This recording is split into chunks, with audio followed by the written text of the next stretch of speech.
Considérons la fonction f de x définie par sinus x fois sinus 1 sur x. Alors c'est une fonction f qui est définie partout sauf en 0 parce qu'on a une annulation du type 1 sur x, donc qui est définie sur R étoile. Et par les théorèmes d'opération de la continuité et de composition, on sait que f est aussi continu sur R étoile. Donc la question, c'est qu'est-ce qu'on peut faire pour la valeur x égale 0? Alors on va commencer par regarder la limite de f en 0. Alors calculons valeur absolue de f de x, c'est valeur absolue de sinus x multiplié par valeur absolue de sinus 1 sur x. Ceci étant le sinus d'un nombre, c'est tout le temps plus petit que 1, et on a donc que valeur absolue de f de x est plus petit que valeur absolue de sinus x. Quand x tend vers 0, sinus x tend vers 0, et donc on a bien montré que f de x a une limite quand x tend vers 0 qui vaut 0. On va pouvoir ainsi prolonger f par continuité. Qu'est-ce que ça signifie? On va pouvoir définir une fonction f tilde qui, elle, est définie de R dans R, donc qui est définie partout, même en 0. Comment est définie cette fonction? À x, on associe, soit on associe f de x si x est différent de 0, donc on associe sinus x fois sinus 1 sur x, et on associe 0, donc la valeur limite qu'on a trouvée, si x égale 0. Et on a tout fait pour que cette fonction f tilde soit une fonction continue sur R. Clairement, elle est continue en dehors de 0 parce qu'elle est définie comme f, qui elle-même est continue. Et puis en 0, on s'est débrouillé pour mettre la valeur qui est la limite de f, donc elle est bien continue partout.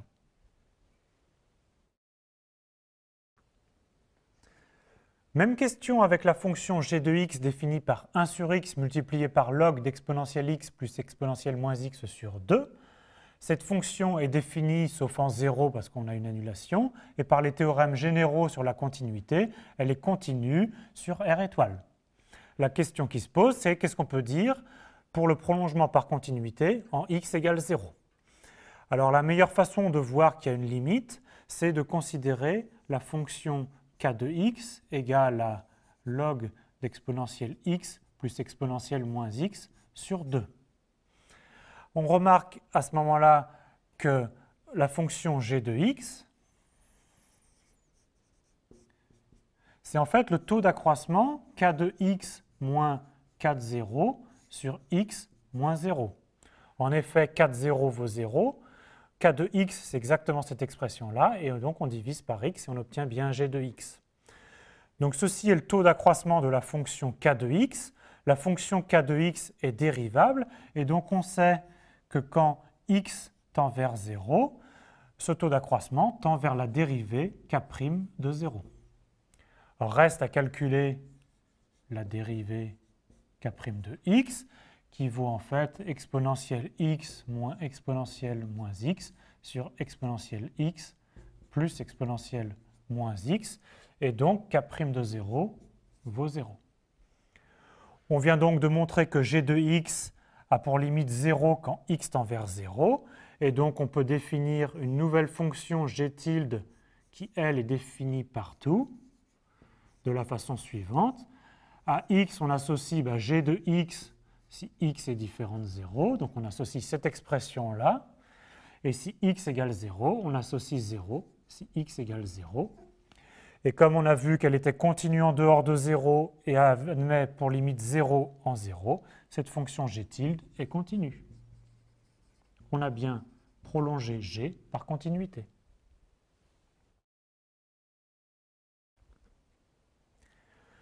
Voyons voir si on peut faire la même chose avec la fonction h de x qui est égale à 1 sur 1 moins x moins 2 sur 1 moins x au carré. Alors tout d'abord, cette fonction h est définie et continue partout où il n'en a pas de pôle, c'est-à-dire en dehors de x égale 1, mais attention, aussi en dehors de x égale moins 1. Donc la fonction h, elle est définie et continue sur R, privé de moins 1 et plus 1. Il s'agit de voir maintenant ce qu'on peut faire pour ces valeurs moins 1 et plus 1. Alors on va réécrire h sous une forme un peu différente. On remarque que 1 moins x2, c'est 1 moins x facteur de 1 plus x. Donc quand on réduit au même dénominateur, on obtient 1 plus x moins 2, ce qui est donc moins 1 plus x sur 1 moins x facteur de 1 plus x. Ça va se simplifier ici en moins 1 sur 1 plus x. Donc on s'aperçoit en fait que le problème qu'on avait en x égale 1 ici disparaît dans cette expression. Donc en fait, en 1, on voit que h de x tend vers moins 1 demi. Donc quand on fait x égale 1, quand x tend vers 1. Et donc on peut prolonger h par continuité en 1 en posant la valeur moins 1 demi. Par contre, en moins 1, on a un problème. En effet, regardons ce qui se passe quand x tend vers moins 1 par valeur supérieure. Quand x tend vers moins 1 par valeur supérieure, le dénominateur tend vers 0 par valeur positive et on a au numérateur moins 1, donc ça tend en fait vers moins l'infini. Qu'est-ce qui se passe? Quelle est la limite de h de x quand x tend vers moins 1 par valeur inférieure? Le dénominateur à ce moment-là est positif et tend vers 0, et le dénominateur est négatif et tend vers 0. Le numérateur est aussi négatif, ça tend vers plus l'infini. Mais dans tous les cas, on sait qu'on ne peut pas associer une limite finie à h en moins 1. Donc h n'a pas de limite en moins 1. Et donc, quel est le bilan de notre étude? C'est qu'on peut prolonger h. H se prolonge par continuité sur toutes les valeurs, sauf en valeur moins 1.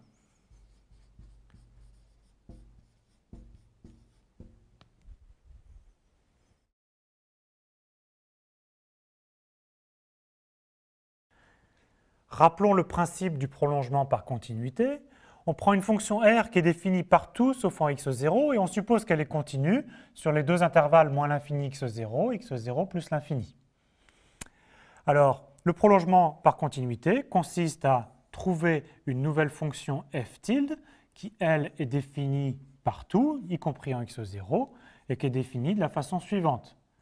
En dehors de x0, on l'a définie par f de x, et on l'a définie par une nouvelle valeur y0 si x égale x0. Et il faut se débrouiller pour que cette nouvelle fonction f tilde soit continue partout, donc y compris en x0. Alors en fait, cela revient à montrer que f admet une limite en x0, une limite finie. Donc si on montre que f a une limite finie en x0 qu'on appelle y0, on pose comme nouvelle valeur ce y0 et par définition de la continuité, on a bien prolongé f tilde, f en une fonction f tilde qui est continue partout. Voyons un exemple. On définit la fonction f par sinus x sur x. Alors cette fonction-là est définie partout sauf en 0 parce qu'on a divisé par x et elle est bien sûr continue sur l'intervalle r privé de 0.